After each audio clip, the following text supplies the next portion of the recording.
সাংঘাতিক বৃষ্টি হচ্ছে, মানে ভীষণ জোর বৃষ্টি হচ্ছে। কিন্তু সারা পুজো কিন্তু দারুণ কেটেছে, সেইভাবে বৃষ্টি কিন্তু পাইনি। পুজোতে কখনো একটু ঝিরিঝিরি বৃষ্টি হলো, সাথে সাথে আবার সেটা থেমে গেছে। একদমই পুজো মানে বৃষ্টি বিঘ্নিত পুজো কখনোই নয়, যেভাবে খবরের চ্যানেলগুলো ভয় দেখাচ্ছিল দক্ষিণবঙ্গ বেশি যাবে। কিন্তু আজকে একাদশী, সকাল থেকে আকাশ অন্ধকার এবং এই এখন প্রচণ্ড বৃষ্টি হচ্ছে।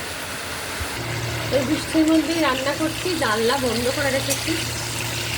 সারা পুজোয় রান্নাবান্না কিছু করতে হয়নি, আজকে একটু নিরামিষ করে নিচ্ছি। এখনও পুজোয় চিলি চিকেন, চাউমিন, বাসি বিরিয়ানি সব মজুদ, খেতে ইচ্ছে হচ্ছে না। আজকে একটু ডিম আলু সেদ্ধ দেবো আর এই ফুলকপির ডালনা হবে। ফুলকপির ডালনা আমার খুব ফেভারিট।